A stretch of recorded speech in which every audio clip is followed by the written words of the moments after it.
ദൈവങ്ങൾക്കോ സ്ത്രീകൾക്കോ മാത്രമേ ഈ രത്നത്തിൻ്റെ കോപത്തിൽ നിന്ന് രക്ഷപ്പെടാൻ കഴിയൂ എന്ന വിശ്വാസം ഇന്നും ലോകത്തെ വിസ്മയിപ്പിച്ചുകൊണ്ടിരിക്കുകയാണ്. 14-ാം നൂറ്റാണ്ടിലെ ആന്ധ്രാപ്രദേശിലെ ഗോൽക്കൊണ്ട ഖനികളിൽ നിന്നുമാണ് ഈ അത്ഭുത രത്നം ഭൂമിക്ക് മുകളിലെത്തുന്നത്. വടക്കൻ തെലങ്കാനയിലെ വാറങ്കലിൽ കാകതീയ രാജവംശം ഈ രത്നത്തെ അവരുടെ കുലദൈവമായ ഭദ്രകാളിയുടെ കണ്ണുകളിൽ ഒന്നായിട്ട് പ്രതിഷ്ഠിച്ചിട്ടുണ്ടായിരുന്നു. ഭക്തിയുടെയും വിശ്വാസത്തിൻ്റെയും പ്രതീകമായിരുന്നു അത് അന്ന്.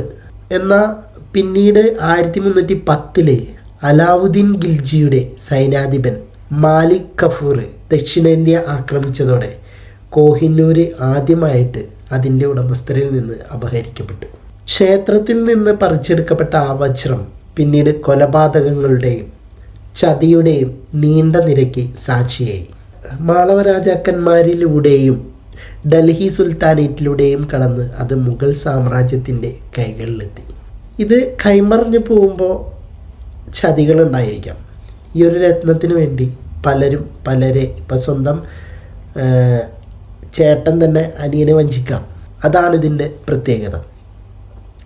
മുഗൾ സാമ്രാജ്യത്തിൻ്റെ സുവർണ കാലഘട്ടത്തിൽ ഷാജഹാൻ ചക്രവർത്തി തൻ്റെ വിഖ്യാതമായ മയൂര സിംഹാസനം നിർമ്മിച്ചപ്പോൾ അതിൻ്റെ മധ്യഭാഗത്ത് കോഹിന്നൂര് പതിപ്പിച്ചു. പക്ഷേ വജ്രം വന്നതോടെ ശാപവും കൂടെ എത്തി. ഷാജഹാനെ സ്വന്തം മകനായ ഔറംഗസീബിനാൽ തടവിലാക്കപ്പെടേണ്ടി വന്നു. അതാണ് ഞാൻ പറഞ്ഞത്, ഈ ഒരു സംഭവം വരുമ്പോൾ അതിന് പ്രത്യാഘാതങ്ങളുണ്ടായിരിക്കും. മുഗൾ സാമ്രാജ്യം ക്രമേണ ക്ഷയിക്കാൻ തുടങ്ങി. 1739 പേർഷ്യൻ അധിനിവേശകൻ നാദിർ ഷാ